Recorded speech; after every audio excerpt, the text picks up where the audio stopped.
Mm. O, valio! Pagaliau! Valio! Kažkur per visai kitus kanalus pavyko prijungti. Valio. Kaip Labas. gerai. Ar tu girdi mane? Nu, girdžiu gerai, gerai, girdžiu. Valio, žmonės džiaugiasi. Viskas tvarko. Čia aš antro dublio viskas. Pasireguliuosiu. Man žinok, viskas, aš biškai išgersiu vandenėlio. Gerai. Čia biškai buvo tokio, žinai, dar tokio netikėtumo kažkokio. Gerai pradedam. Man žinok, net visas jaudulys praėjo per tą visą, žinai. Tai ir sako, man atrodo, kad žinai, kad nesijaudintum, reikia dar kažkokią viršą, žinai, jaudinti. Aš galvoju, pirmas mano laivas. Kodėl? Žinok, čia krikštas yra, čia tau, žinok, jau daugiau turbūt negali būti baisys to dalykų. Taip. Nu, tai va labai smagu tave matyti, Eglė. Kaip fain, kad prisijungė. Ačiū tau, kad išdrįsai, esi šaunuolė. Labai tavim žaviuosi ir ačiū visiems, kas jungiasi ir kas klausysis, tai labai smagu. Ir galim pradėti mūsų pokalbį. Tai kaip dabar jautiesi? Žinok, labai susikaupiau, kol ten viską, žinai, ir kažkaip, nu, visai gerai. Ačiū tau, kad tu mane čia kažkaip. Prašom. Labai smagu sakau. Reikia kartais, kad kas nors už rankytės paimtų, sakytų, einam, išsibandom tą dalyką. Žinai, didžiausia baimė jungiantis į pirmą laivą, kad tu kažko nemokėsi, žinai. Ir galvoju, prašau tau. Nu tai va, tai sakau, dabar jau kai, nu tai ką, jau dabar žinai, kaip gali būti ir kad susisprendžia viskas. Taip. Gerai, ja. Pradedam. Jo, pradedam. Tai, Egle, gal taip galėtum papasakot, nes aš taip visą laiką pašnekovės vedu nuo tokios pačios pradžios, nuo vaikystės, paauglystės, jaunystės ankstyvos, apie tą visą kūrybos pradžią. Gal kuo tu galėtum papasakot, pasidalinti, kuo tu mėgai, kokiam kūrybiniam veiklom mėgai užsiimti ir patys tie kvapai, smilkalai, aromatai, kiek jau užėmė vietos tavo gyvenimą nuo pat mažumės iki dabar. Aha. Žinok, negaliu to, žinai, labai norėčiau galėti pasakyti, kad nuo pat vaikystės, žinai, man patiko, aš ten uoščiau akmenėlius, medelius ir ten, žinai, samanas ir gėlelės. Tai ne.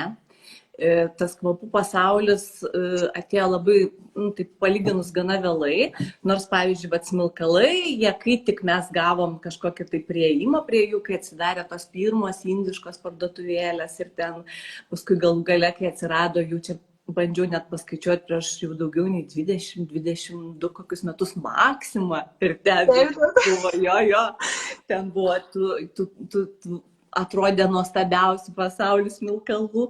Tai smilkalai maždaug nuo to laiko, šiaip nuo paauglystės, nu taip pat nuo kada mes iš tikrųjų Lietuvoje jau gavom kažkokį ten tą pasiūlą kažkokią.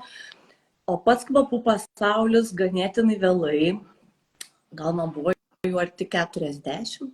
Jo, ir viskas prasidėjo nuo, tai jeigu dabar grįžtant į vaikystę, tai vaikystėje ne, vaikystėje aš kvapais nesidomėjau, bet vaikystėje, aš dabar, kai ją prisimenu, nebuvo jinai tobula, bet aš kažkaip labai jai dėkinga esu už tokius tam tikrus dalykus. Aš nelankiau darželio.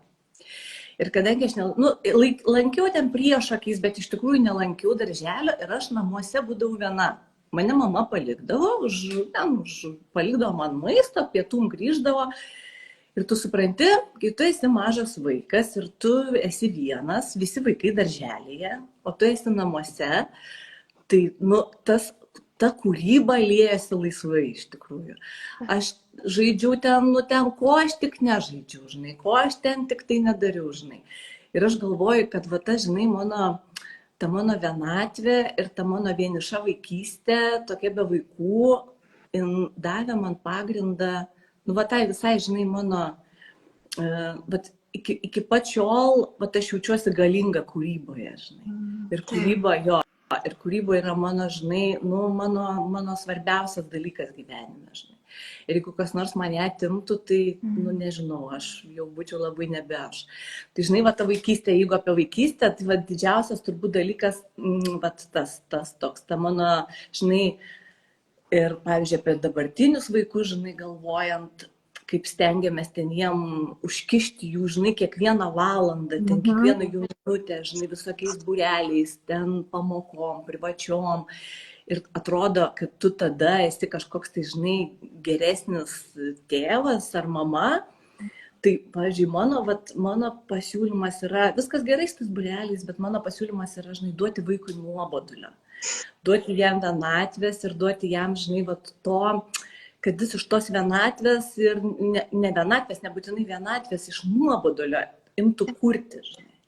Tai mano vaikystė buvo tokia vieniša, gal dėl to man, žinai, iki pat dabar labai labai reikia vienatvės ir aš labai vienišė šiaip. O antra, ką man davė vaikystė, tai mano mama labai mane saugodavo, žinai, jinai saugodavo mane nuo bet kokio žingsnio, nuo bet kokio sprendimo, žinai, nuo bet kokio. Tai čia tokia kita medalio pusė, kad aš labai neturiu drąsos, iki pat dabar aš neturiu drąsos, žinai, daryti kažkokius tai didelius sprendimus, priminėti kažkokius rizikingus sprendimus, žinai, savo gyvenime, žinai.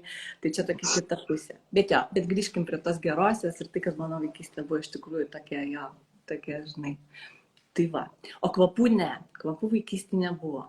Bet aš, žinau, kurdavau, aš ten, aš net negaliu pasakyti, ką aš labai mėgau daryti, aš ten žaisdavau mokytoją, žinai, ten su tais savo meškinais ir lėlėm, žinai, darydavau visokius tokius dalykus. Ja, kurdavau, piešdavau, labai daug rašydavau. Aš iki šiol turiu, žinai, tokius sąsiuvinius pilnus, tokia kaip dienoraščio, žinai, savo.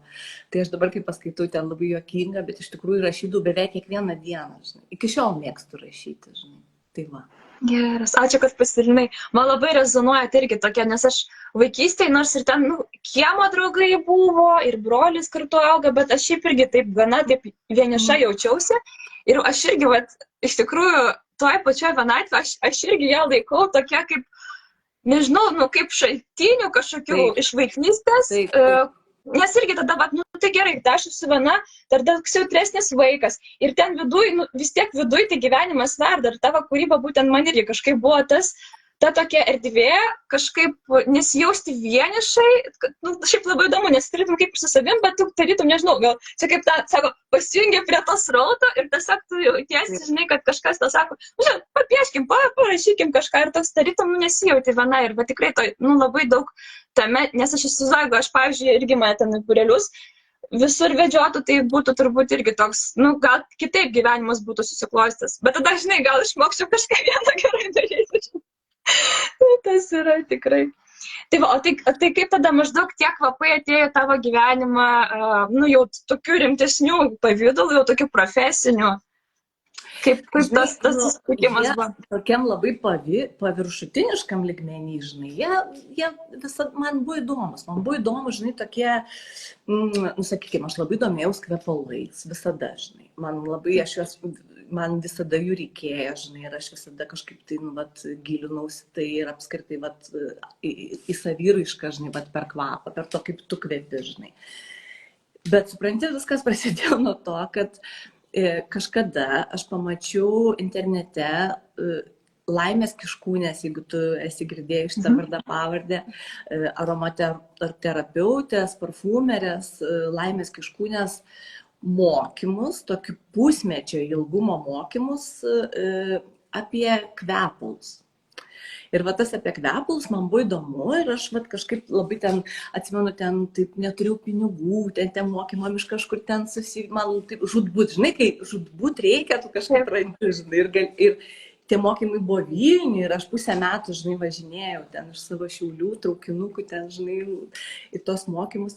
Ir gal Laimė Kiškūnė buvo toks pažintis, žinai, su ja, buvo toks kritinis mano gyvenimo momentas, iš vis pasukęs, žinai, aš pagalvoju, žinai, apie tai, kad vienas žmogus, žinai, kartais galvoja, kad tu neturi jokios galios įtakos ir taip toliau, tai aš galvoju, kaip kaip gali vienas žmogus, vienas tavo gyvenime sutiktas žmogus, žinai, tokį posūkį, žinai, tavo gyvenime. Laimė buvo stebuklingas žmogus, žinai, ir ji vat ne tik man vienai atvėrė, žinai, vat tą kvapų, aš supratau, žinok, kad aš turiu nosį. Tu žinai, kad jie, o stebuklę galima naudoti, žinai.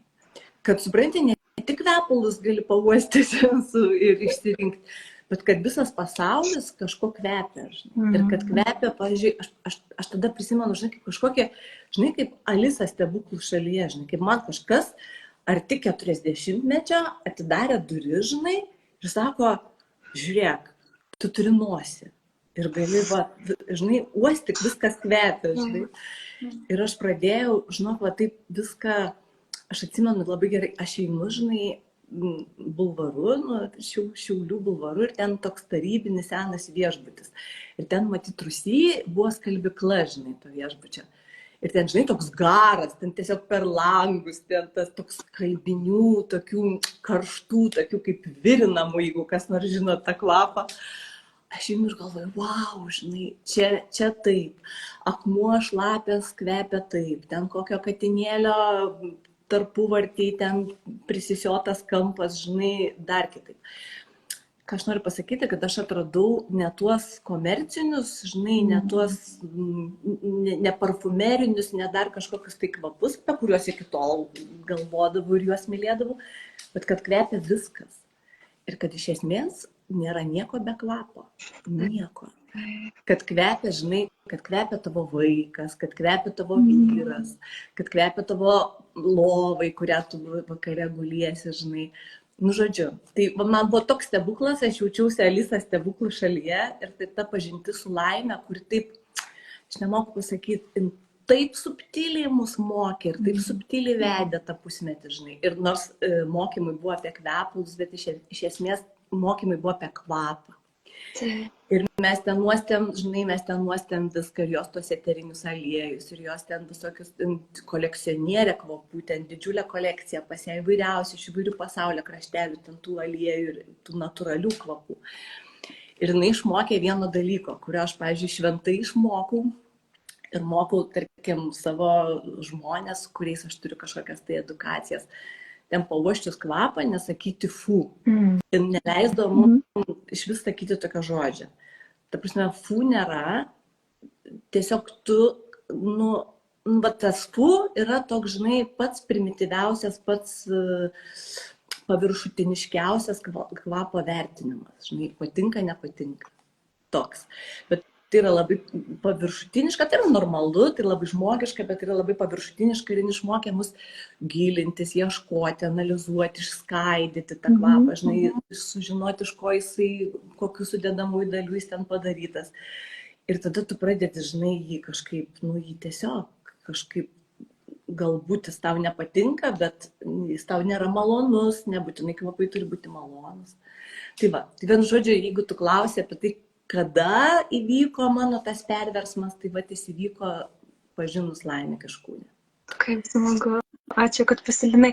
Žinai, ir aš dar taip, tu pasakoji, ir aš prisimenu, kad aš klausiausi, dabar nepamenu, kaip vadinasi ta laida, bet ten su Rožicku laida ir kalbino Laimę Kiškūnę. Taip, ir man, bet kaip tu sakai, va, apie tą, fu tą variantą, tai atsimenu, kai ten, man labai įsiminė iki šiol tą istoriją, ne istorija, bet pavyzdys savo, kad įlipi į autobusą ir, pavyzdžiui, važiuoja koks nors, benamis, tarkim, tam autobuse. Ir jisai, tiesiog visi, žodžiu, iš to galo, kur ten jisai lipa, visi bėga į priekį ir tas kvapas, tikrai labai yra daug žmonių, kurie tiesiog yra jautrus tokiems nemaloniems kvapams. Ir vat, man labai patiko tas jos pasakymas, kad pabandyt išskaidyti tą, kai tu jį išskaidai, tą jo kvapą, supranti, kad čia, žinai, ten gal koks, gerai, tarkim, šlapimas, ten, pavyzdžiui, cigaretės, ten koks ten amoniakas, ten, žinau, jeigu, geras žmogus.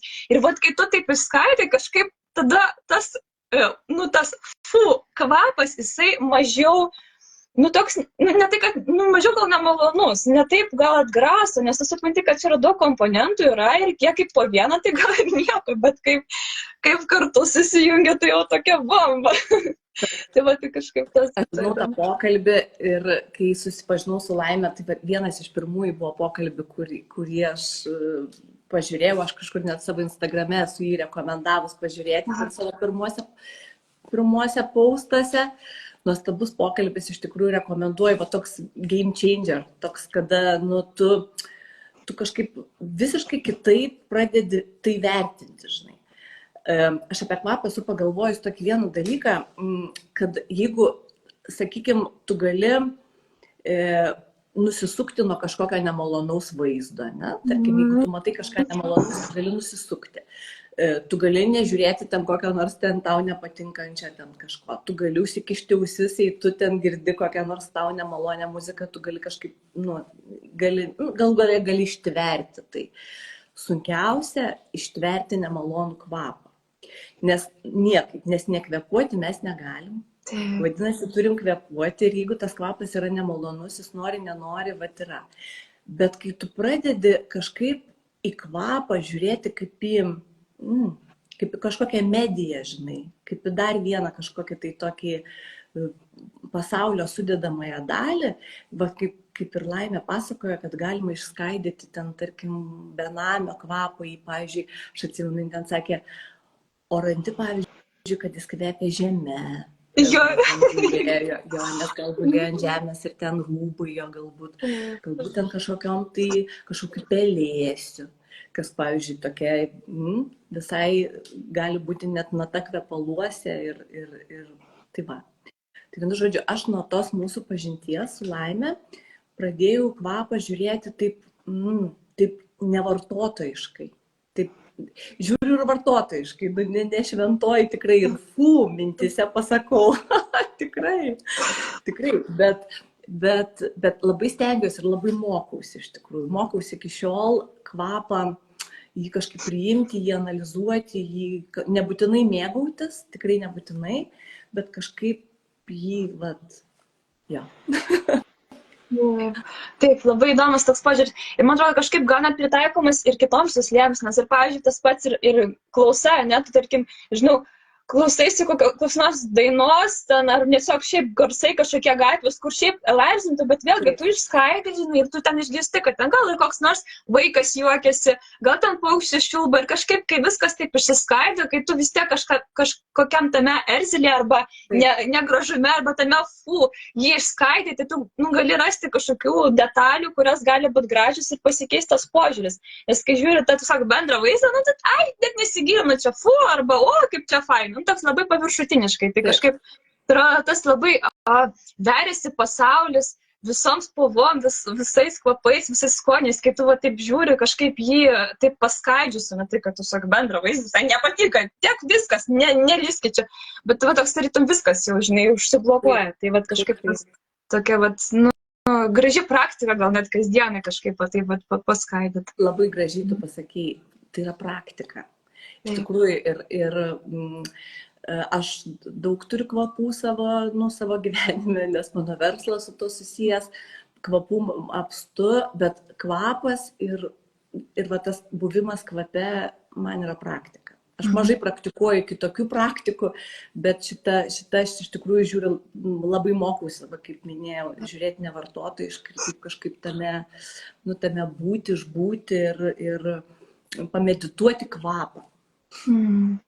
Taip, labai. Aš gal užgesu biškį ten, taip nekokybiškai užtikiu, bet biškį pakvėpina agarmedžio tavo smilkalai, tai toks, kur atrodo taip uždegi ir taip mažai reikia ir labai taip jau tas toks kažkoks kitokia nuotaikytė, žinai, kažkokia jau visai kažkaip toks prabangos, kažkoks, nežinau. Kai tu mūsų pokalbyje nuvesi mane prie smilkalų, smilkalai atsirado mano pasaulyje, aš primink man tą, kad nuotaikytė. Nuotaikytė, gerai, aš net užsirašysiu. O va šiaip dar įdomu, gerai, tai aš ir klausimuose, kur tau siunčiau, tai irgi tą labai norėjau dar paliesti tą temą, nes tu turėjai veiklą iki kvepalų bibliotekų kūrimo.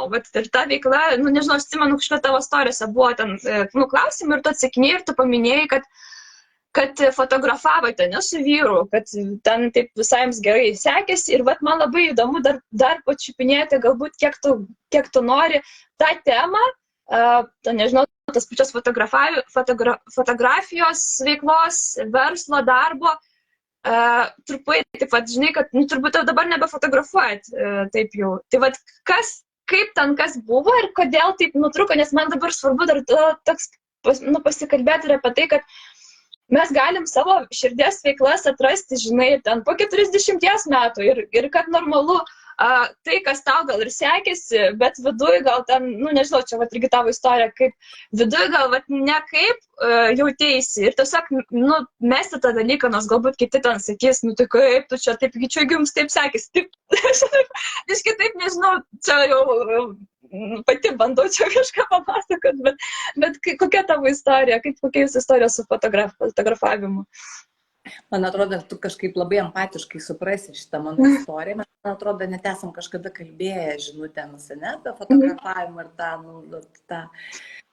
Mes daug metų prafotografavom, gal kokį 10. Aš čia kažkada netgi bandžiau skaičiuoti, anksčiau net iki mūsų to susitarimo dėl laivo.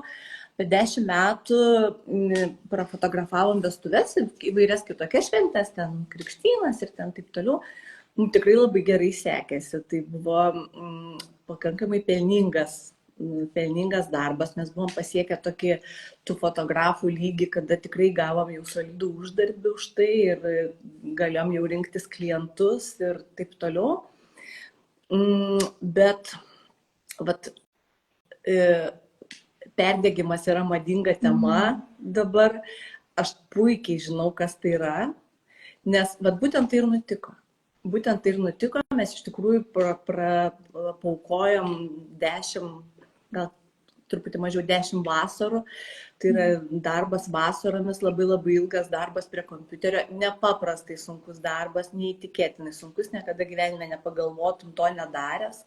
Koks tai emociškai sunkus darbas, kokia emociškai sudėtinga asmenybė būna nuotaka ir visa ten ta svita ir taip toliau.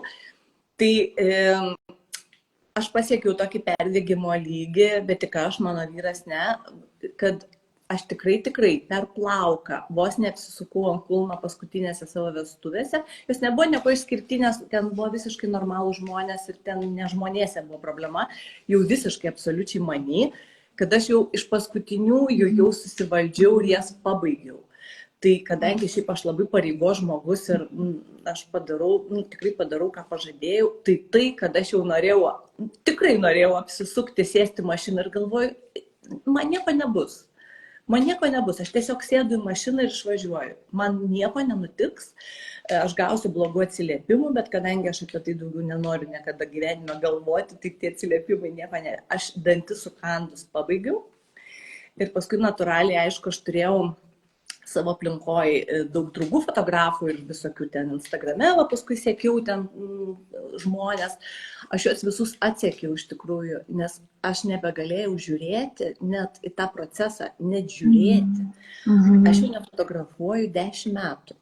Aš per tą 10 metų fotoaparato praktiškai nebuvau paėmus. Ir kai kas nors ten man pasako, bet Eglė, tu gal kokį nors ten mūsų šeimos gimtadienį, ten šeimos nariai, aš negaliu.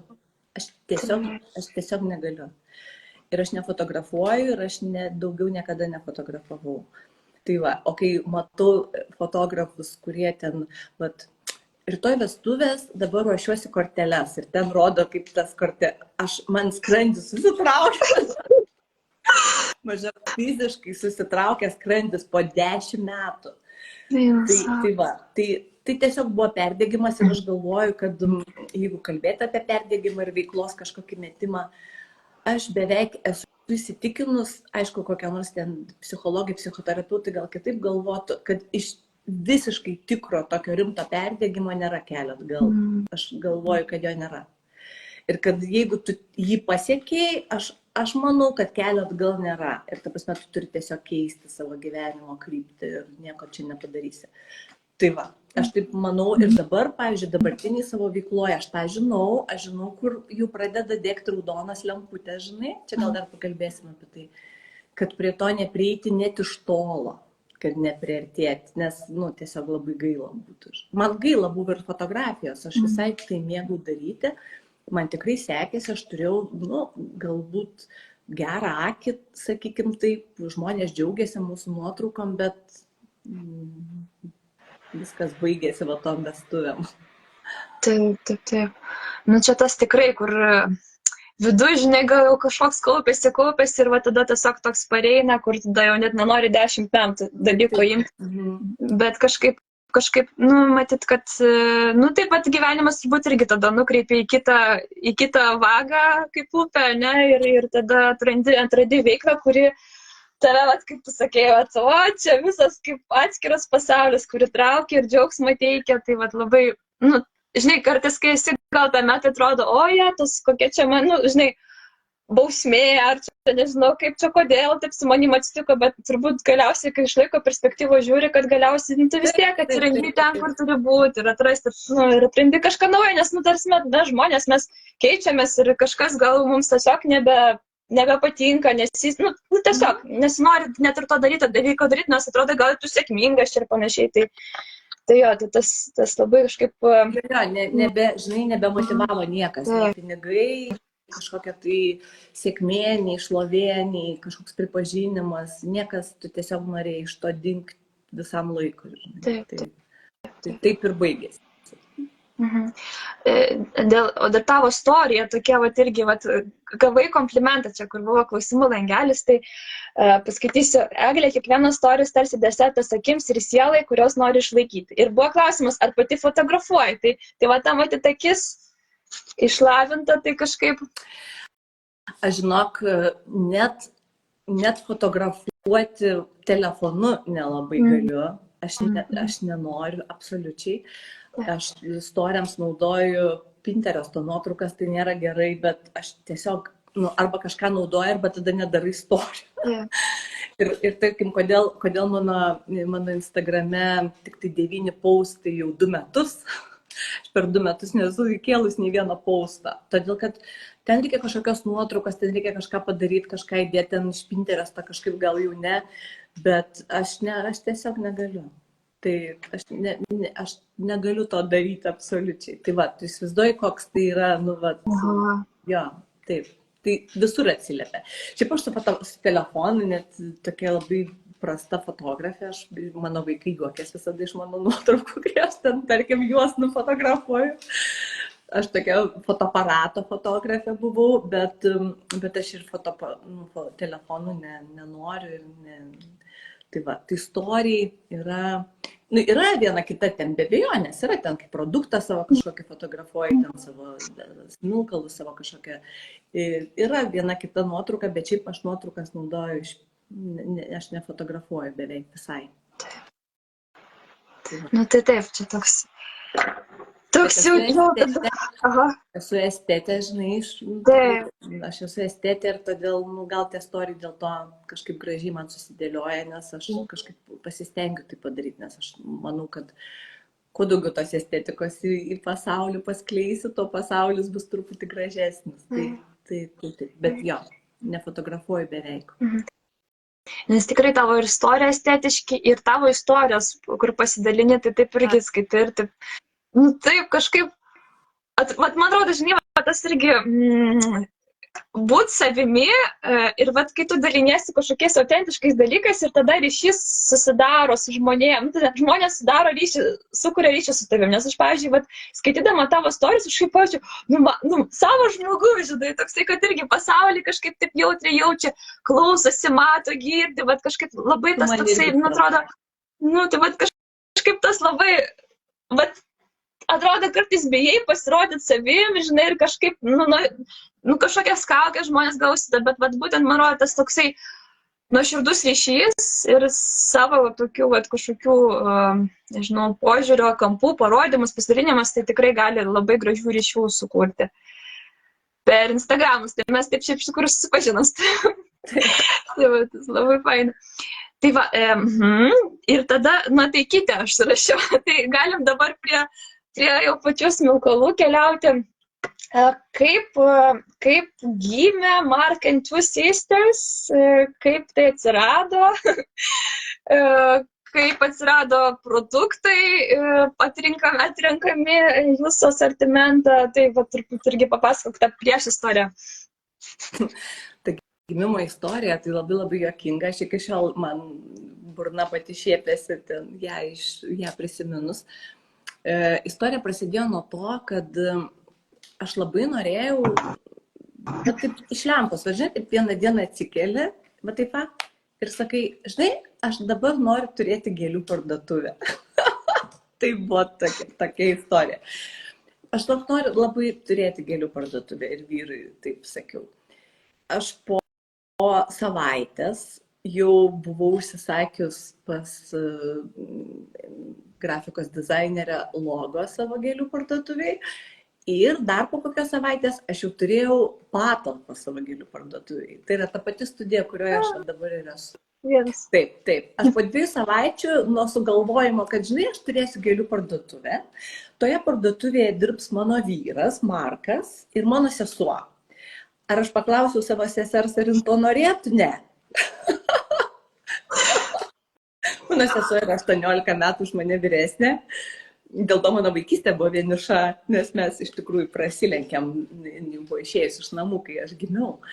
Tai taip, ir kai klausimas yra, kaip atsirado Mark and Two Sisters, tai taip ir atsirado, nes tokia turėjo būti mano gėlių parduotuvė. Joje turėjo dirbti Markas, aš ir mano sesuo. Tai Markas ir 2 seseris. Tai va, tai žodžiu, ir dabar aš prisimenu, kaip atsirado Laimė Kiškūnė mano gyvenime, kuri nukreipė mane visiškai, ir kodėl gėlių parduotuvė taip ir neatsirado. Dizainerė sako, gal tu gali surasti kokią nors tau patinkančią kokį nors augaliuko šakelę, internete maždaug paveiksliuką, kad aš įsivaizduočiau, kokia estetika tau patinka.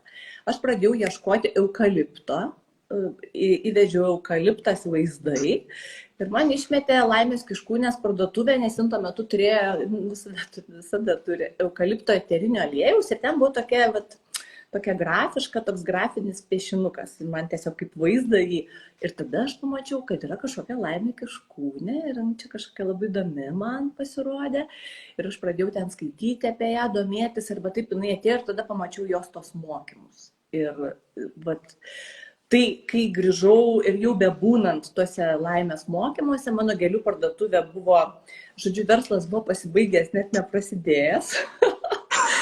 Ir žmonės, kurie dabar dar gauna mano smilkalus, ant jų yra toks, ant paračių smilkalų yra lipdukas, kur užrašyta Flower Stories. Manęs kartais klausia, o kodėl? O kodėl? Iš kur čia tas flower yra? Tai žodžiu, tie lipdukai dar tebėra iš to didelio kiekio lipdukų, kuriuo aš prisisakiau, nes tiesiog buvo viskas pasiruošta gėlių parduotuvę turėti. Tai gėlių parduotuvė neįvyko, bet įvyko kitas labai gražus dalykas, aš manau. Ir Laimė mane nusuko nuo šito kelio. Tai pavadinimas gimė taip, o smilkalai jie visada buvo. Taip, ta prasme, kaip mano malonumo kažkoks tai šaltinis, visada aš jų turėjau. Ir vieną kartą, man atrodo, Facebook'e, aš pamačiau vienos savo pažįstamos tokį pasidalinimą, kad į Lietuvą grįžta jos bičiulė iš Indijos, nutekėjusi į Indiją lietuvaitė ir parveža išskirtinės kokybės kažkokių tai smilkalų. Ir sako, pirkit, kas mėgstat smilkalus, nes tokios kokybės smilkalų Lietuvoje nėra ir jūs negausit. Ir aš tiesiog, kaip smilkalų mylėtoja, nusipirkau tada iš tos moters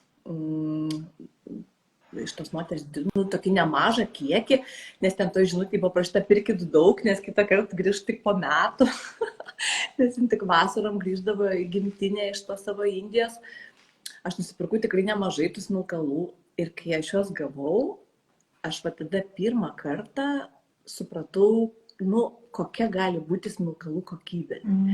Ir kad visa tai, ką aš iki šios dienos buvau smilkius, ten Maksimos ar tų indiškų parduotuvėlių smilkalai, buvo kažkas, praktiškai nevartotina. Praktiškai nevartotina palyginus su to, ką aš gavau.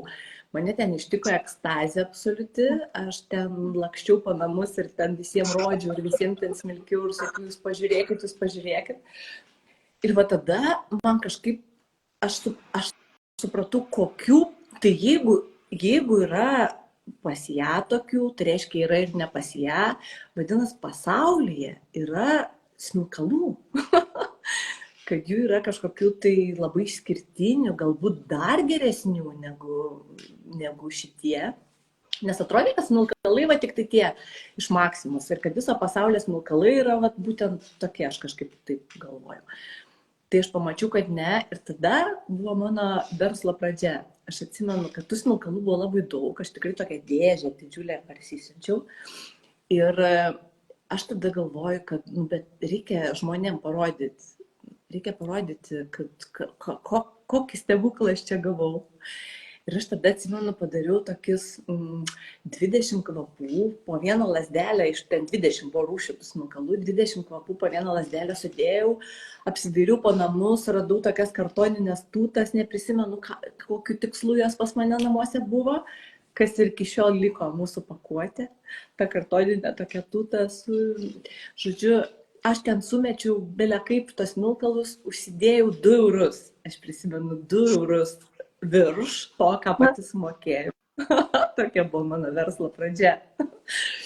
Ir aš parašiau Instagrame, aš Instagramo turbūt net neturėjau tada iš vis. Parašiau Facebook'e, kad, žmonės turiu fantastiškos kokybės smilkalų, gal jūs norėtumėt. Ir tą visą mano dėžę, aš ten pasilikau savo, aišku, bet tą visą mano dėžę išpirko per vieną vakarą. Tai prasme, aš gavau tiek užsakymų, tokių pirmųjų, tai buvo mano pirmieji verslo užsakymai. Aš neturėjau nieko, aš atsimenu vaikų kambarį ant žemės. Aš turiu kažkur net tas nuotraukas, ten negaliu jų niekam rodyti, nes ten yra jos nerodomas niekam. Ten ant žemės pasiskleidus popierius, ten žirklės, ten ką aš ten tik tai galėjau. Aš visą naktį pakavau, atsimenu tuos užsakymus. Siūsdavau ten tada visiškai primityviai supakuotą, ten be jokios ten meilės, bet svarbu, kad ir tada gavau tos pirmosius feedbackus, kad tai nuostabu, Eglė ten, oi. Tai va, tai tokia buvo pradžia, iš tikrųjų. Ir šiai dienai aš tų smilkalų, būtent šitų jau senai labai nebeturiu. Dar kažkur turiu jų likutį ir visai nesenai buvau atsidarius tą dėžę ir tai yra jau taip toli nuo to, ką mes dabar turim. Ir kartais žmonės klausia, o tai ten tu pameni, ten kur tu ten, jie tada ir nebrangiai kainavo, ten pas mane ir taip toliau, ar tu pameni, gal tu jų dar turi, tai žmonės jų ilgisi, bet aš jau išaugau tą kokybę. Ir tada man buvo impulsas, kad jeigu yra tokios kokybės, tai gal yra dar geresnės. O paskui gal yra dar geresnės, o gal yra kažkokių kitokių rūšių. Galbūt iš kitos šalies, ne iš Indijos reikia pabandyti. Galbūt yra ten prancūziškų, galbūt ten kokių nors portugališkų, gal iš Amerikos ką nors. Tai va taip gimė ta visa, aš tiesiog pamiršau dėl to, aš pradėjau knisti pasaulį, žinai, va taip skersai išilgai. Ieškoti įvairiausių taškų, įvairiausių draugų, kas ten galbūt gyvena, kas galėtų man nupirkti ir atsiųsti. Jokių tiekėjų aš neturėjau, niekas su manim ten nekalbėjo, nes aš nieko neturėjau. Šis, nei jokios parduotuvės, iki šiol jos neturiu, nei ten kažko. Bet taip viskas prasidėjo. Aš visą galvą į tą smilkalų pasaulį, žinai, kritau ir jau dabar eina 4 metai. Ir yra toks stebuklas, žinai, aš kartais save pagaunu, kad aš lygiai taip pat visą galvą tame esu. Nepaisant to, kad, žinai, jau tikrai labai daug pamačiau, labai daug pamėginau. Jau kartais atrodo, kad nebėra kur, žinai, kad aš jau turiu geriausią, ką pasaulis yra pagaminęs. Kartais taip atrodo. Bet ne. Tu staiga randi kažką, kas tave, wow, dar ir tokia yra, žinai. Ir aš galvoju, kad galbūt viskas pradės blėsti, kai aš tiesiog neberasiu nieko naujo, bet iš kitos pusės aš manau, kad taip nenutiks, todėl kad ta industrija irgi nestovi vietoj. Ir jinai lygiai taip pat kaip ir kvepalai, lygiai taip pat dabar jau ir smilkalai yra pasiekę tokį lygį ir tokį parfumerinį, jau tokią kokybę parfumerinę, kad jau, jo. Ir aš manau, kad tai tęsis ir kad to atradimo džiaugsmo aš vis dar turėsiu. Jo, bet jeigu apie tą nuotaikytę, kur sakyti, primink man, tu žinai, smilkalai yra truputį man atskiras pasaulis negu kvapų pasaulis iš vis. Vat pas mane tokias dvi, žinai, smilkalai yra man kvapų pasaulio dalis, bet iš kitos pusės tai visiškai atskira tokia, žinai, aš labai nemėgstu transliuoti viešumą visokių ezoterinių, ten tokių buvų, žinai, tokių visokių niuansų. Ezoterikos mano gyvenime yra pakankamai, tikrai aš esu pakankamai arti jos ir jos yra, bet aš nesijaučiu kompetitinga, nesijaučiu jokia guru, jokia mokytoja, jokia dvasinė vedlė, žinai, kad galėčiau žmonėm aiškinti apie kažkokias tai ten, žinai, vibracijas ir energijas ir ten taip toliau. Mane pakankamai erzina, kai žmonės neturėdami tame, aš tiesiog žinau, kad neturėdami tame kažkokios ypatingos patirties, žinai, ten labai tais žodžiais slaidosi, žinai, bet smilkalai tikrai turi kažką magiško. Tai labai sunkiai paaiškinama. Aš kažkada tai skaičiau tokią ezoterinę literatūrą apie tai, kad smilkymas pakelia erdvės vibraciją. Čia apie tai, kur sakiau, kad nemėgstu apie tai kalbėti ir tiesiog niekada beveik to viešai nesidalinu. Kad smilkymas pakelia erdvės vibraciją ir kad tai yra tiesiog toks kažkoks perėjimas į kažkokį kitokį būvį. Ir jeigu žmonės smilko, tie, kurie dabar mūsų klauso, galėtų galbūt pasitikrinti, pavyzdžiui, kaip nesinori užsidegti smilkalą netvarkingose namuose. Nežinau, ar tau taip yra. Man yra. Aš, pavyzdžiui, gaunu, žinai, mano kartais smilkymas nebūtinai toks labai jau dvasingas ten, žinai, aš kartais tiesiog gaunu didelį kiekį bandinių, kuriuos turiu pakankamai greitai išbandyti ir pasakyti atsakymą tiekėjui, tarkim, kuriuos aš renkuosi. Ir kartais tai tiesiog yra darbas tas smilkymas. Bet net to aš negaliu daryti kažkokiam tai. Bet aš turiu, Jovita yra viena iš mano partnerių, gal jinai klausys šitą laivą, jinai man kartais manęs klausia, ar tu gavai, ar pabandėjai, žinai, aš sakiau, nepabandžiau, nesusitvarkiau namų, bet aš tiesiog negaliu ir lygiai taip pat jaučiu, kaip išsmilkyti namai pasikeičia ir kaip pasikeičia ta erdvė ir kaip pasikeičiu mano būsena toje erdvėje, žinai. Ir joks kitas kvapo paskleidimas namuose, ten tarkim kvepianti žvakė, ar kažkoks purškiamas kvapas, ar kvepalai, joks kitas neturi šitos magijos. Ir kartais man atrodo, kad aš galbūt viena tai jaučiu, žinai, kad ta prasme tai, kuo tu gyveni ir kai ką labai myli, tau tiesiog taip yra, bet aš manau, kad ne. Ir jeigu žmonės smilko, jie žino, apie ką aš kalbu. O jeigu nesmilko, tai aš labai siūlau pabandyti iš tikrųjų. Ir tas, žinai, tas toks, yra tas, aš nemėgstu smilkalų, žinai, aš nemėgstu dūmo. Žmonės dažnai taip sako, tai smilkalų yra tokių, žinai, beveik be dūmių, kur reikia prieiti, pažiūrėti, žinai, ar jis dar neužgesa, žinai, nes dūmo to tokio iš vis beveik nėra. Tai, bet nepaisant to, jis kažkokia skleidžia, kažkokia magija. Smilkalai yra magija, vienareikšmiškai. Dabar kaip ezoterinę pakvaišėlę pasakiau. Ne. Aš, pavyzdžiui, žinai, irgi tu taip pasakoji ir aš galvoju, kad vis tiek ir šventyklose yra smilkomi smilkalai, tai čia yra matyti kažkokie, tai va, čia ne šiaip sau. Smilkoma, žinai, smilkoma yra tūkstančius metų, 4000 metų. Aišku, mūsų, žinai, smilkymas yra pakankamai nutolęs. Jeigu tu ten, aišku, gyveni tose šalyse, kuriuose smilkymas, pavyzdžiui, Indija. Jose iki šiol smilkalas yra auka Dievui. Ir jie tikrai tą daro ir tikrai dėl to tas smilkymas toks gausus tose šalyse. Indijoje, Japonijoje. Jie smilko nebūtinai pakvepinti namus. Jie tikrai tai yra auka jų dievui o mes europiečiai pakankamai nutolę nuo šito tikslo, sakykime, retas, kuris turbūt ten užsikūrė smilkalą, kad pasikalbėti su Dievu, nors tai tikrai gali būti ir ta paskirtis, bet jo, ne veltui smilkoma šitiek 1000 metų ir tai nenutrūksta. Tai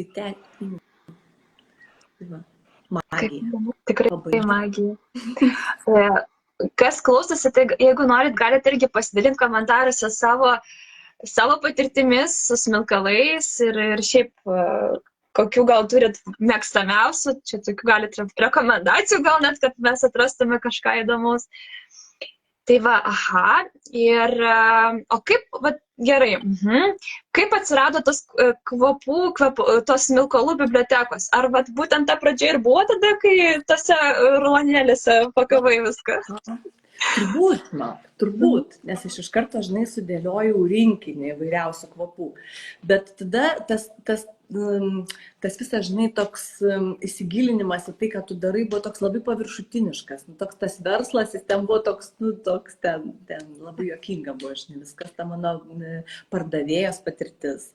Tarp kitko, tai buvo, žinai, pirmas dalykas gyvenime, kurį aš kažkam pardaviau.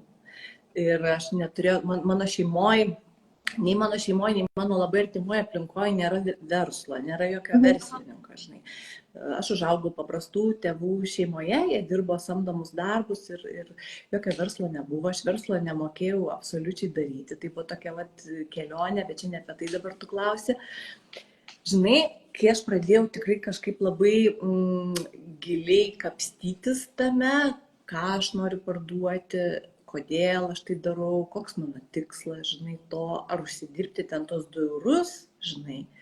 Tai aišku buvo ne, nes čia toks uždarbis buvo iš pradžių, kuris ten tiesiog nebuvo jo.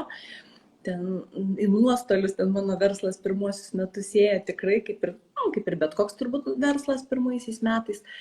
Bet žinai, man atėjo toks jausmas, kad aš noriu ne prekę parduoti, bet patirtį. Kažkokią, žinai, kažkokią magijos dėžutę. Kad žmogus, žinai, norėjau sakyti moteris, bet aš iš tikrųjų turiu pakankamai nemažai klientų vyrų, tai tikrai ne moterčių užsiėmimas, nebūtinai.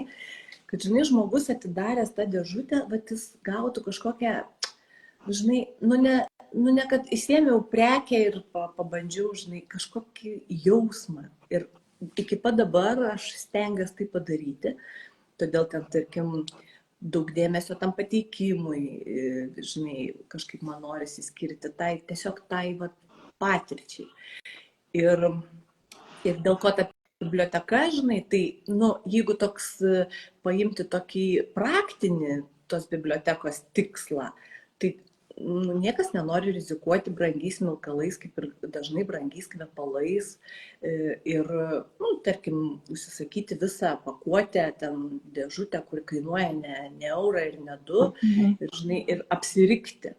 Tai ta smilkalų biblioteka, tokia praktinė savo prasme, buvo tai, kad tu gali išbandyti daug pamažai, ten yra įvairiausių kvapų, įvairiausių rūšių, tu gali ten suprasti, ar tau Indijos kryptis labiau patinka, gal Japonijos, gal, pažiūrėjau, tau ten kokie visiškai natūralūs, ten Palo Santo, tarkim, ar šalavijas, koks ten gal tau artimiausias. Tai čia tokia praktinė prasmė, jinai pakankamai veikia iki pat dabar, žmonės tikrai kai kurie renkasi dėl to, bet kita vertus man norėjasi, žinai, tiesiog apgaubti žmogų, kuris išpakuoja tą siuntinį, žinai, ta įvairovė ir ta magijos gausa, žinai, kad čia žiūrėk ir toks, o va čia toks, o čia žiūrėk mažas, o čia didelis, o čia tas taip kvepia, o tas visai žiūrėk kitaip, nes jis yra iš visai kitos šalies. Aš dedu, žinai, ir pačius smilkalus ir aprašytas jų istorijas, iš kur jisai kilęs, kokia buvo istorija, tarkim, to kvapo atsiradimo, galbūt parfumerio, kuris kuria kvapą, yra kažkokia tai ten istorija sukurta, kaip jis gimė, kodėl, žinai, man tai labai labai įdomu. Ir kadangi man tai labai įdomu, man atrodo, kad ir mano klientams įdomu, žinai, bet palandžioti po tas istorijas, žinai, kad aš visada sakau, kad biblioteka yra patirties dėžutė, žinai, ir kad tai nėra, kad tu ten smilkysi dabar metus laiko ir dėl to ten gausa ten yra tokia, žinai, kad tu nusiperki dėžę, žinai, smilkalų, ne, tu nusiperki mažų patirčių, tokį rinkinį, žinai, patirčių rinkinį. Tai va, mano buvo toks giluminis, aš net klausimą, žinok, tokį turiu, čia dabar labai įsitema būtų, galiu aš jį Taip, perskaityti. žinau. Taip, kad aš paprašiau užduoti, čia vat, man tokį uždavė, to biškai nematau. Ar kvapų biblioteka padeda surasti, atrakinti, pažinti save? Tai toks, vat, kaip tik dabar iliustracija, tas klausimas yra, kad būtent mano tikslas toks ir yra, kad jin atrakintų, padėtų surasti, paskleistų tą magiją, kurią tikrai šventai tikiu ir kuri tikrai egzistuoja nenuneigiamai. Aš negaliu paaiškinti, kodėl taip yra. Aš nesu vibracijų, erdvių vibracijų ir energijų žinovė ir man įdomu tai, bet komentuoti ir aiškinti aš tikrai nesiimčiau, bet aš savimi jaučiu.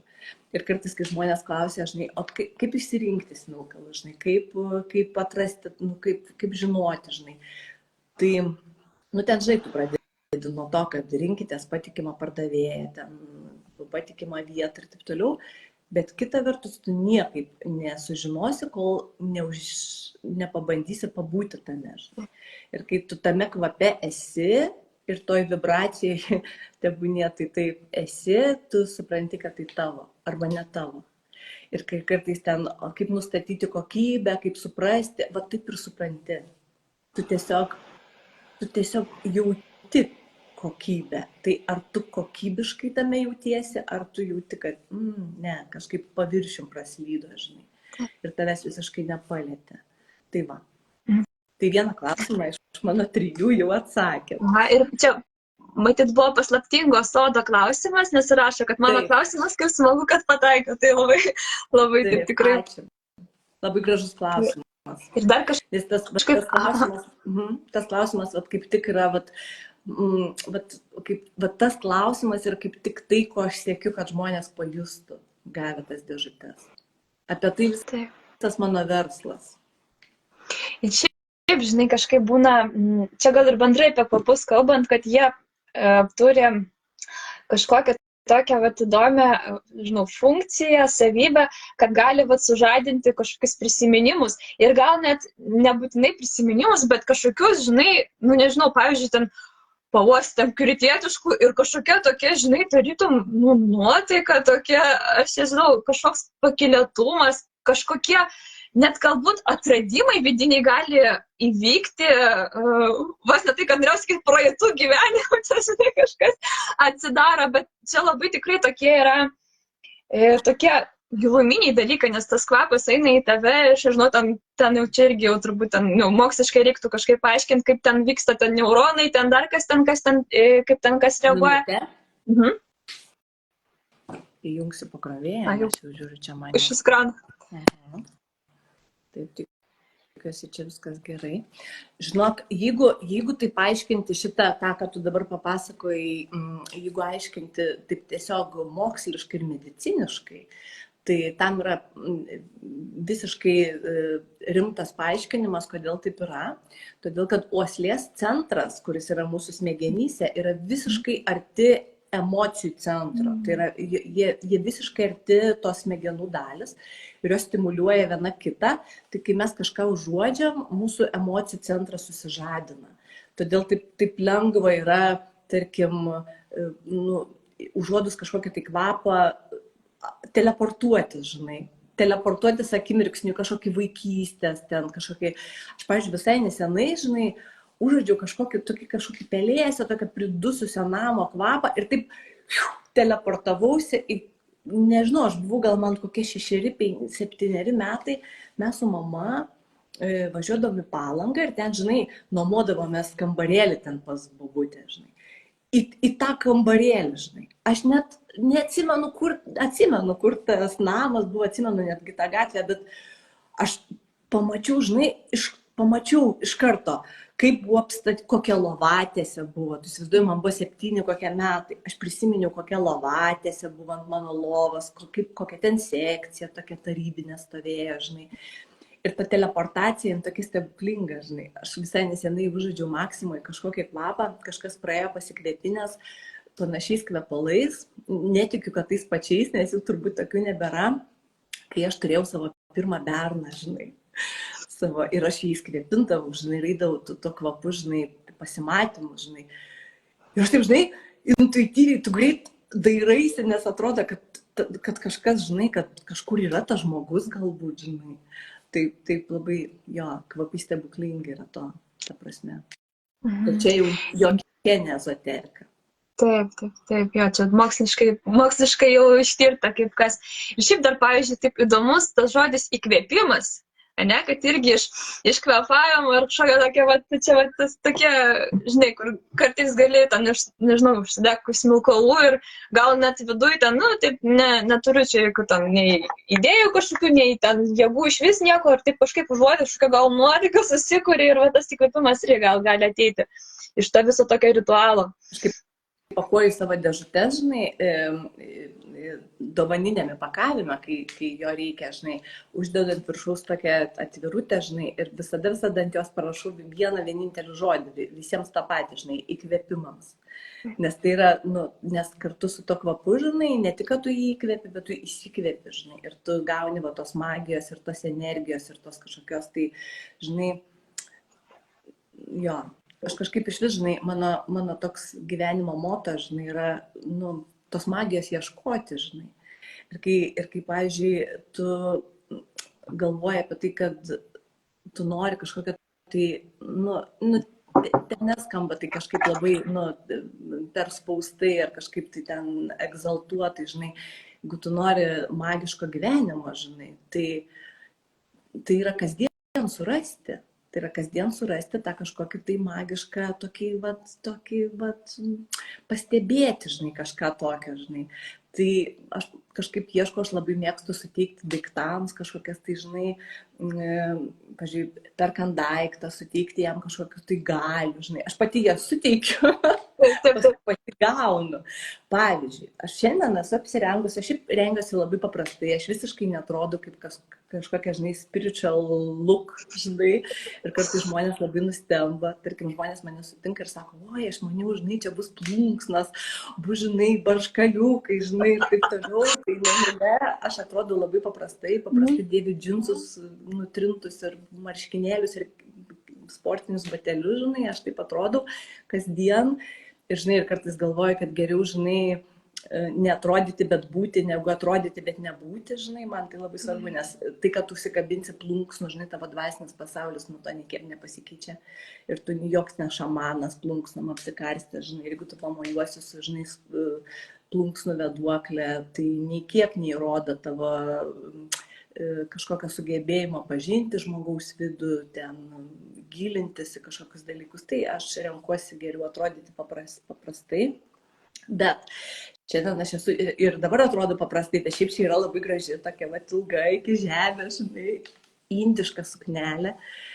Ir aš ją apsivilkau, žinok, su misija, nes, žinai, jaudinusi prieš šitą laivą, man reikėjo jos stiprybės. Ir nemanau, kad Samanta žiūrės šitą mano laivą, bet aš pirkau ją iš Samantos Bohemos, nežinau, ar jūs ją žinot Instagrame.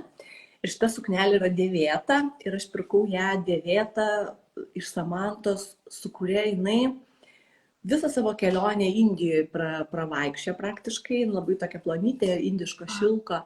Jin pravaikščio su jie ten ir kūrė savo kūrybą, kūrė savo drabužius, savo sukneles, savo chalatus ir ten savo, žinai, vargo tose savo siuvyklose, didžiuliame karštyje, žinai, buvo drąsi, buvo įkvepianti, buvo labai tokia, žinai, inspiration, žinai, moteris man. Ir kai baigė savo kelionę, aš paprašiau jos šito suknelę, žinai. Ir aš sakau, tu man gali ją, tu gali mane parduoti, žinai. Ir jin man ją pardavė, jin man ją atsiuntė, žinai, ir aš ją turiu tą suknelę ir jin man yra, žinok, tokios, stiprybės, galios, toks šaltinis. Šiaip jinai turi labai didelę misiją, aš dar negaliu apie ją sakyti, nes galbūt tai neįvyks niekada, bet aš ją nusipirkau vienai didžiuliai misijai ir šiandien apsirengiau pirmą kartą tavo laivui. Nes man reikėjo Samantos jėgos ir, žinai, ir jos tokio atsipūtimo, žinai, ir jos tokia, žinai, Tai va, tai aš taip mėgstu padaryti, žinai, sugalvoti, žinai, daiktui. Ir aš tada jį apsivilku ir aš to tikiu, žinok. Aš to tikiu, kad jinai labai stebuklinga suknelė, žinai. Lygiai taip pat aš čia nešioju kitos mano Instagramos bičiulės pajūryje rastą akmenėlį su skylute. Tai Editos New York, gal irgi žinai iš Instagramo. Ne, nežinau. Nepaprastai įkvepianti moteris.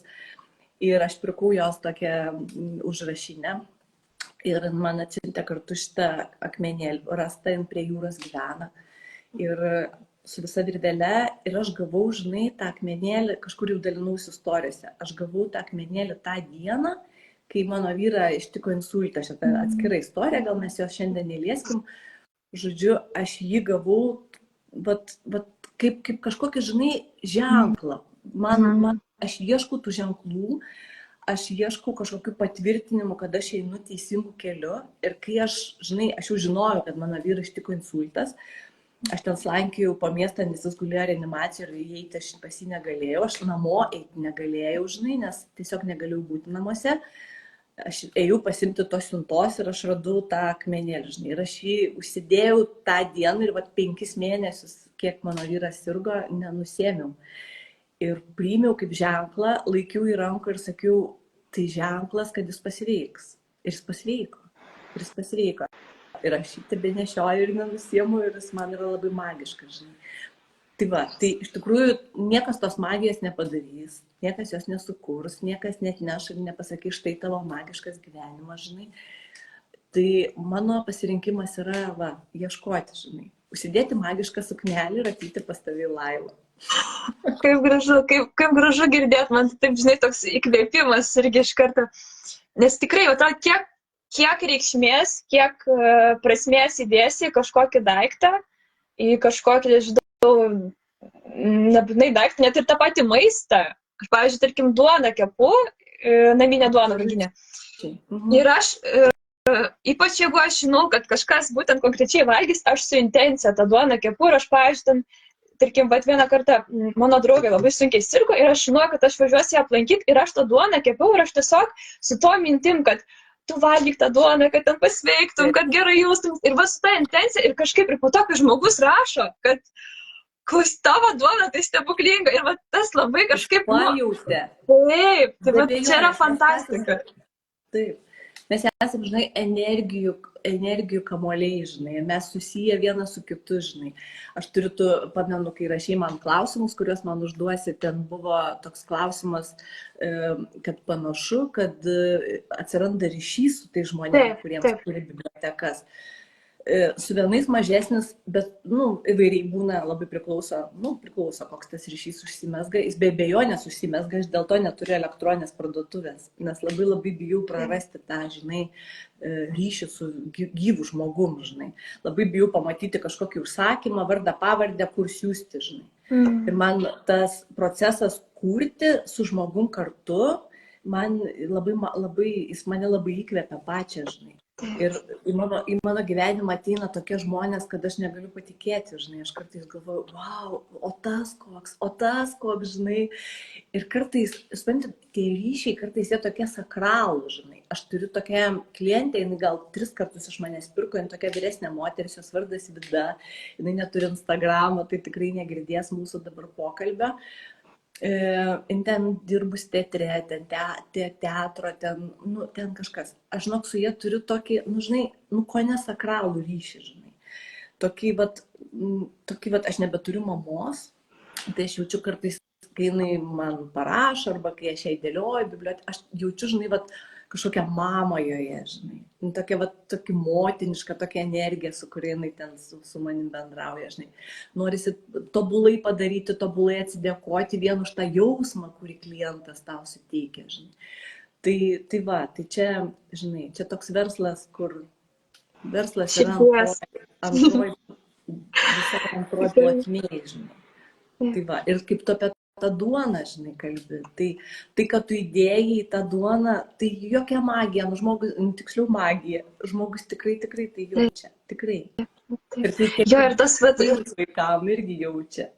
Taip. Ir tas užsakymo pakavimas irgi, žinai, tas atsidrėjo šiaip pavyzdžiui, aš irgi kitos kūrybos rinkinius darau, tai atrodo tiek daug, tai laiko ir vat, dar čia kažką pridėsi, ir žinai, yra tiek daug kažkaip to dėmesio ir meilės skiri ir taip, po to tikrai gera, kai žmonės pajaučia tą, bet aš iš tikrųjų, aš kitokio dalyko kaip ir negaliu tikėtis, nes aš žinau, kad žmonės, kurie irgi panašiai galbūt jaučia iš manęs ir pirks, yra kažkoks toks tiesiog gal pritraukia, žinai, tos žmonės, kad jiems rezonuoja ir jie tikrai žinau, kad jie pajaus ir jiems tai bus reikalinga. Tai va tas labai, labai gražus ryšys, kai tu kažką nuoširdžiai darai su meilė, žinai, su tokia pilna dūšia ir tiesiog susikuria tokie gražus ryšiai su klientais ir net po to su klientai kažkaip, žinai, neapsiverčia liežuvis sakyti draugai, nežinau, bičiuliai. Tai bendraminčiai. Aš dažnai galvoju, jeigu, žinai, pakalbėti labai trumpai apie verslą, tai, žinai, aš kažkaip galvoju, žinai, yra toksai, kaip padaryti, žinai, kad klientai mus mylėtų, kaip pasiekti, kad jie mus mylėtų. O, žinai, aš galvoju, jeigu viską persukti, žinai, visiškai kitą kryptim, kaip padaryti, kad dar labiau galėčiau jį mylėti. Ta prasme, kad aš kaip verslininkas galėčiau parodyti meilę savo klientui. Kaip dar daugiau jos parodyti. Kaip ten, tarkim, žinai, neperžengiant, verslas yra verslas, žinai, ir nereikia to neigti, žinai, tu, kai turi verslą, tu turi tikslą, žinai, tu turi uždirbti iš jo, žinai, tai yra natūralu. Bet kaip neišlipat iš tos ribos, žinai, dar daugiau, aš kaip pakuoju siuntas, aš prieš uždarydama dėžutę labai dažnai savęs paklausiu. Tikrai ne visada, aš bet labai dažnai paklausiu, ar viską padariau, ką galėjau, žinai. Ar viską padariau, žinai. Ar maksimumą padariau dėl to žmogaus, žinai. Ar atmestinai, žinai, ten sudėjau. Tikrai esu išsiuntus atmestinių siuntų. Ten, tarkim, kada labai didelis apkrovimas, ten prieš kalėdas, jau ten kartais nesigilini, žinai. Sudedi užsakymą, gražiai supakuoji. O kartais, žinai, pakuoji ir būni su to žmogum, žinai, skaitai, jo atsakymus į klausimus, dar kartą skaitai. Aš užtat, žinai, nemėgstu balso žinučių, nes paskui ten jos nebepersiklauso, kartais vėliau, žinai, ar ten dar kažkas. Aš, žinai, skaitau, ten, žinai, kiekvieną pastraipą ir pagal ją, žinai, kažkaip dėlioji, žinai, tą jo biblioteką. Ir tokį tikrai turi labai artimą ryšį su to žmogum. Taip, čia tai ypatingai artimas ryšys, nes tu tiesiog jau tikrai kaip anketą kažkokią turi, žinai, ir žmogų pažįsti dar labiau negu tiesiog, ten, nežinau, kažkaip paviršutiniškai. Bet čia gavom tokį irgi komentarą. Like Moonhouse. Neturiu klausimą, bet noriu pasakyti, kad eglės dėžutės lietimas, tyrinėjimas, uostymas, jos atvirukų skaitimas prilygsta šventų kalėdų ryto stebuklai. Jei įmanoma tą perteikti, tai reikia patirti. Kaip gražu. Ačiū. Tai va, čia yra visas grožis, žinai, mano, žinai, kaip verslo savininkės pats didžiausias, žinai, įkvėpimas yra žmonės, kurie, žinai, aš tikrai negalėčiau pardavinėti kokiu nors varžtu, žinai, ar ten dar kažko, žinai, kad žmonėm nesuteiktų įkvėpimo. Tai toks mano toks uždavinys, žinai. Suteikti, kažkaip, tai, žinai, pamaloninti, suteikti, pradžiuginti, žinai, ir kažkaip, kad tas kalėdų rytas tikrai būtų. Ir kai žmonės jaučia tai ir parašo, žinai, tai tu supranti, kad, tai atliepia ir kad jie, vienaip ar kitaip, ne visi, iš tikrųjų ne visi. Tai neįmanoma, žinai, kad kiekvienas ten tave perskaitytų, ką tu ten galvoji jam dėliodama, žinai. Bet žmonės tikrai labai dažnai sako, aš jaučiau, kad tu galvoji apie mane, žinai. Ir aš tikrai galvoju apie žmogų, kai dėlioju jam jo biblioteką. Kaip gražu. Tas toks, žinai, toks...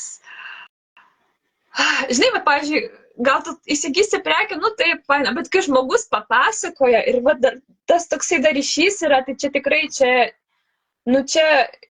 iš tikrųjų, man atrodo, yra sunkiai įkainomas produktas, iš tikrųjų, kur tikrai daug turi tokios nematerialios, bet labai labai didelės vertės, kur tiesiog pinigais neįkainosi. Tai tas kažkaip, labai gražu girdėti, kad tu tiek daug širdies įdedi ir tokį ryšį sukuri. Irgi įdedi. Tu puikiai žinai, apie ką aš kalbu, nes tu darai lygiai tą patį. Taip, tai tas man irgi, tas rezonuoja ir kažkaip ir atrodo, ir negalėjau, bet kaip daryti, kažkaip toks, tiesiog, nes Kažkoks labai, labai, jo ir žmonės tai jaučia ir jie po to ir kažkaip tikrai va ta patirtis irgi labai yra svarbu, man atrodo, turint savo verslą ir pakuojant net užsakymus kažkaip, kad ne tiesiog gavai produktą eilinį, bet tiesiog tu išpakuojant, tai nebūtinai kažkokių ten, nežinau, ten stebuklų, kažkokių ten, nežinau, patardų, kažkokių dar kažkokių. Tiesiog nereikia tą. Žinutė, kažkokia raštelė, galbūt rankom užrašyta, nu tiesiog kažkokių tokius mielos smulkmenos ir jos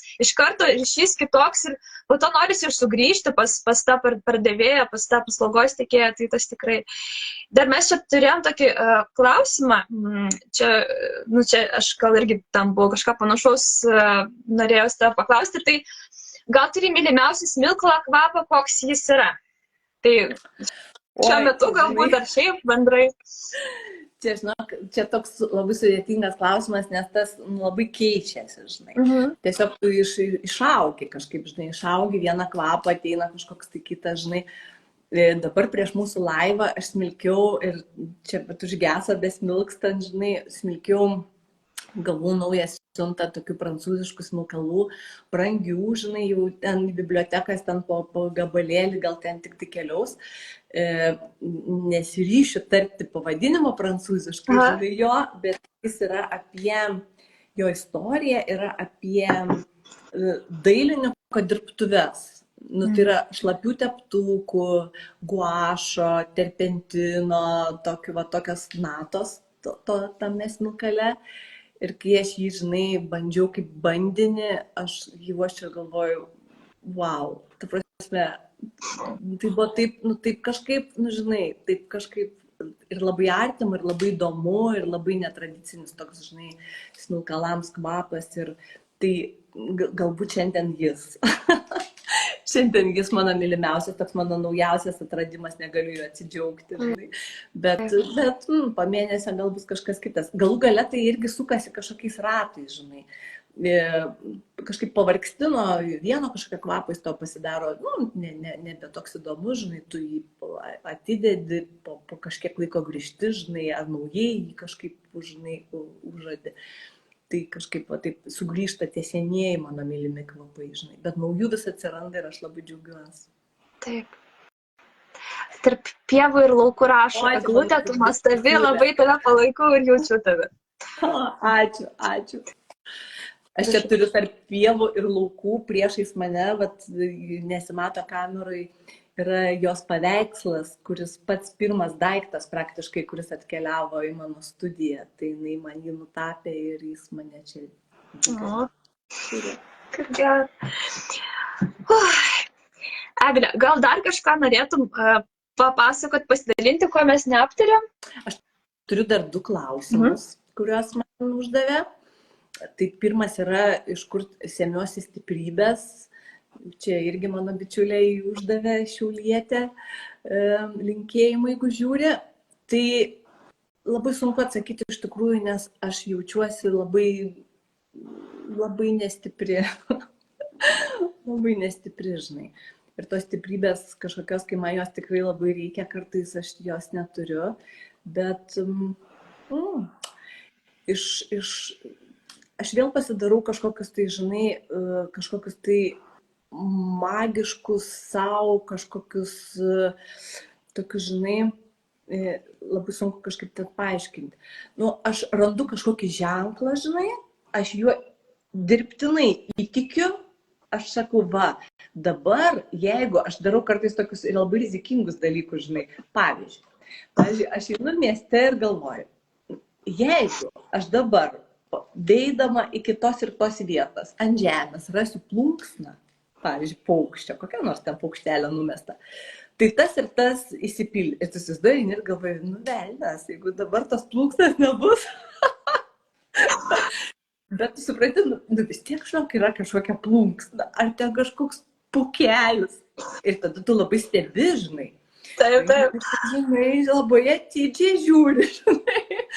Ir, pavyzdžiui, pamatai plunksną, ir aš, žinok, tuo patikiu šventai.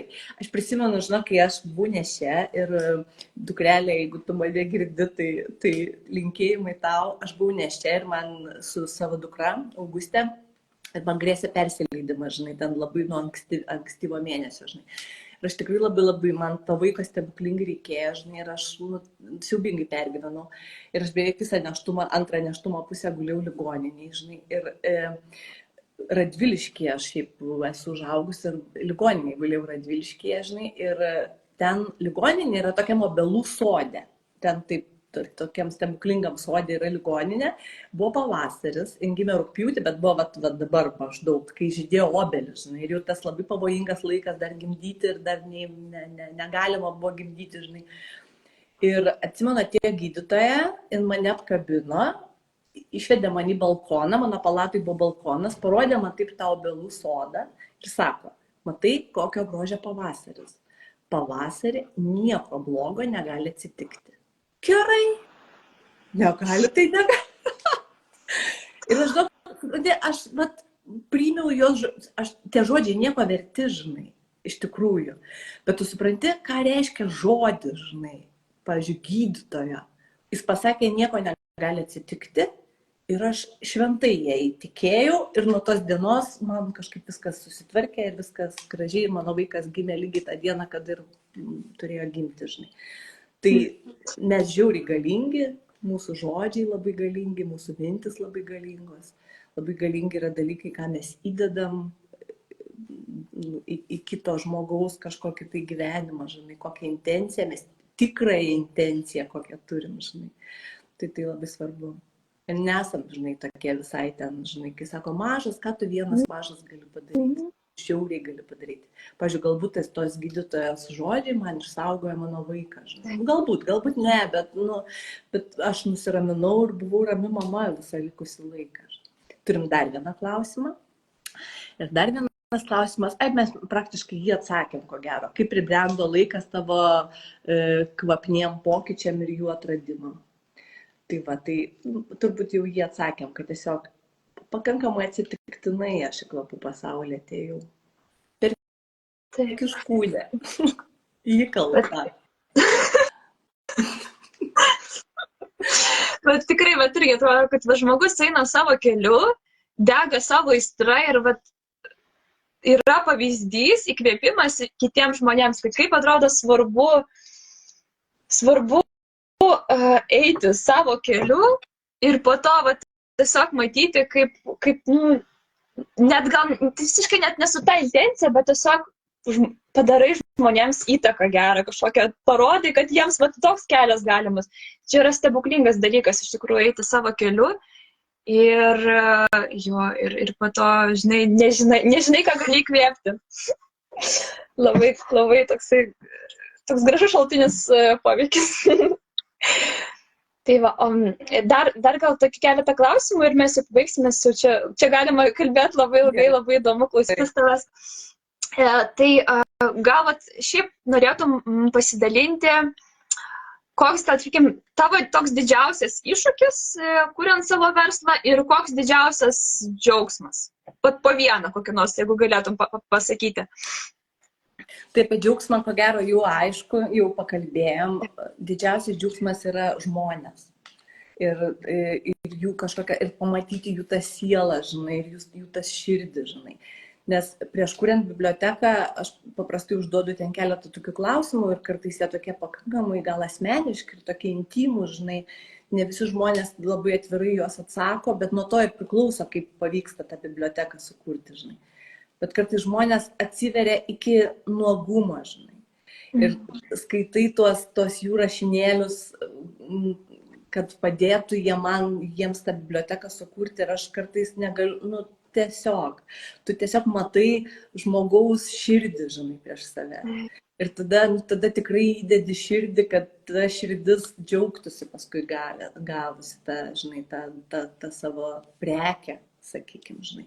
Tai čia didžiausias džiaugsmas, ta širdis matyti ir tos žmonės pažinti ir kad jie tokie stebuklingi ateina pas mane kaip mano klientai. Kas sunkiausia turbūt, žinai, išlaviruoti tarp verslo ir rasti tą balansą, žinai, kad, neužsihaipinti, žinai, ant verslo darimo. Kita vertus, to negali nubraukti, nes kitaip tada tai, žinai, tu tiesiog gyveni iš to, žinai, ir tai tavo pragyvenimo šaltinis kažkoks yra, žinai, ir tu negali visai, žinai, nu jau ten, žinai, kaip motina Teresė ten, žinai, už dyką daryti dalykų. Kaip pat išlaviruoti tarp to, žinai, kad žmogui tu padarai džiaugsmo dėžutę, bet kita vertus tu imi už ją pinigus, žinai. Tai čia toks vienas, man toksai, žinai, bet aš jau baigiu išmokti, o antras kaip nepersistengti. Kaip, pavyzdžiui, kalėdų metu, kai tau krenta užsakymai ir tu, nu, supranti, nu, tai yra verslas, turi džiaugtis tuo, tai kiekvienas užsakymas yra kažkoks, žinai, liekantis pinigas tau, žinai, ir kad tau reikia tų pinigų ir tu jų nori ir tau jie teikia džiaugsmą. Bet kada pasakyti stop, žinai, pasakyti stop, aš nebepriimu užsakymų, tai labai sunku padaryti, žinai, nes, nu, tarsi, nu, dar vieną, žinai, bet imi ir pasakai, nes, žinai, tu pradedi matyti tas raudonas lemputes, kurias jau esi patyręs. Jau aš, kai jaučiu, kad man senka džiaugsmas, darant tas dėžutes, žinai, kad to džiaugsmo mažiau, aš stabdau užsakymą, žinai, nustabdau, pavyzdžiui, pasakau, kad negaliu priimti, žinai, kad šito negaliu priimti, nors realiai galėčiau, žinai, bet stabdau save ir duodu savo pailsėti, žinai, ir vėl, nu, nes aš tikrai galvoju, kad kelio atgal po perdegimo nėra. Ir man būtų labai labai gaila, žinai, šitą sudeginti, žinai, veiklą savo. Tai va, tai sunkiausia, žinai, išlaviruoti. Tarp verslo ir meilės, žinai, žmogui, kurią jauti. Nepametat savęs kaip verslininkės, žinai, ir išsaugant visas verslo dedamasias, žinai, visas maržas, visus skaičiavimus, visas deklaracijas, žinai. Aš vakar deklaravau savo pajamas, kaip ir daugelis paskutinę dieną turbūt, žinai. Tai toks mano verslo yra, žinai, toks gimtadienis, nes jis pirmaisiais metais šiemet davė pelno ir kuris mane taip visai džiugina, žinai. Nes šiaip pirmieji metai jie tikrai būna be pelno. Taip, sveikinu su tuo. Taip, aš labai čia, aš pati save sveikinu. Tai buvo trečia mano deklaracija ir jau, žinai. Tai va tas ir sunku, žinai. Džiaugtis tuo ir kartu, žinai, paklausti savęs darant dėžutę, ar viską padariau. Ar tikrai viską padariau, žinai. Tai va. Ačiū, kad pasidalinai.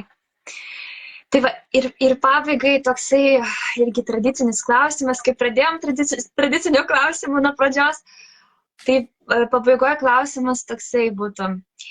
Kokį patarimą duotum iš dabartinės savo, praeities savo?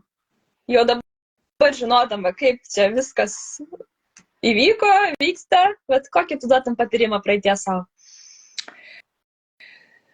Žinai, aš turiu, žinai, pakankamai metų ir aš jaučiu, kad aš didelę savo gyvenimo dalį, tikrai nemažai metų esu nugyvenus, tai, žinai, nu, labai saugodama save, žinai, nuo visokių iššūkių, nuo visokių pokyčių, tarkim, nori labai pakeisti darbą, bet, žinai, labai bijai ir ten, žinai, ir taip, žinai, gyveni drungnai, žinai, tokį drungną gyvenimėlį, žinai, tokį labai paprastą.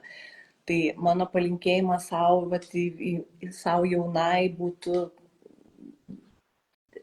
žinai, kažkaip aš labai tikiu, kad kai tu eini su meilė ir eini savo širdies keliu, žinai, kad visata tave saugo, žinai. Ir kai tu žengi žingsnį, visata tau sukuria laiptelį. Ir kol tu jo nežengsi, tol to laiptelio tu neturėsi, žinai. Ir va tas mano gal patarimas, nebijoti žengti žingsnio, nes laiptelis tikrai atsiras. Tikrai. Ir tu kažkaip tikrai išgyvensi, nemirsi. Ta prasme, tas ėjimas savo širdies keliu yra be galo svarbus ir palinkėčiau savo juo anksčiau pradėti, žinai, eiti ir juo mėgautis ir nebijoti. Nieko, absoliučiai nieko negali nutikti. Taip. Ačiū. Labai gražu. Ir atrodo, gal galima tą patį ir palinkėti mūsų klausytojams, ne? Vat irgi tokį. Eiti savo širdies keliu ir žiūrėti, kur tai veda ir kas veriasi ir grožėtis, stebėtis. Taip. Tai va, tai Egle, ačiū tau labai už tavo drąsą, už tavo istorijas, už tai, ką tu darai. Linkiu tau kuo didžiausios sėkmės tavo darbuose, kad dar daugiau žmonių tave atrastų. Ir nežinau, ką dar čia pasakyti. Visiems irgi ačiū, kas klausėsi. Ir Aš noriu tau padėkoti. Įkvėpti. Aš visiškai nesijaudinau. Aš žinojau, kad tai bus. Aš žinojau, kad tu kažkaip padarysi, paskleisi kažkokius kerus. Aš jaučiuosi su tavim labai jaukiai, labai saugiai. Kaip maniau, kad bus, taip ir buvo. Labai ačiū tau. Tai mano pirmasis laivas, aš kažkaip galvoju, kad gal ir ne paskutinis, nes dabar jau tikrai nebijosiu, skyrus to prisijungimo momento. Nelemto. Bet ir tas įsisprendė, tai viskas gerai baigėsi. Viskas gerai, kas gerai baigėsi. Tu, Jolanta, tu nuostabi, žinai. Ir, prasme, tavo šiluma, jinai, nepaslepiama. Ir, pasauliui pasisekė, kad tu esi. O Dieve. Ir pabaigoje dar čia apsiverksiu. Ačiū tau, labai gera girdėti. Ir dar čia parašė klausytojas irgi, ačiū labai už nuostabų pokalbį, linkėjimų iš Belgijos netgi. Ir dar ačiū Jums, mergaitės. Tai labai ačiū Jums, kad klausėtės ir dėkui tiems, kas klausysis, kad esate, kad jaučiate, kad įkvepiate, kad kuriate. Ir norisi palinkėti visiems kuo gražiausio gegužės mėnesio ir viso gyvenimo. Magijos kasdien. Taip. Tai dar kartelį ačiū tau, Egle. Ačiū. Ir viso gero, laimingai. Visoms, kas žiūrėjo ir kas žiūrės vėliau. Ačiū labai. Ačiū. Ate, laimingai visiems. Ate.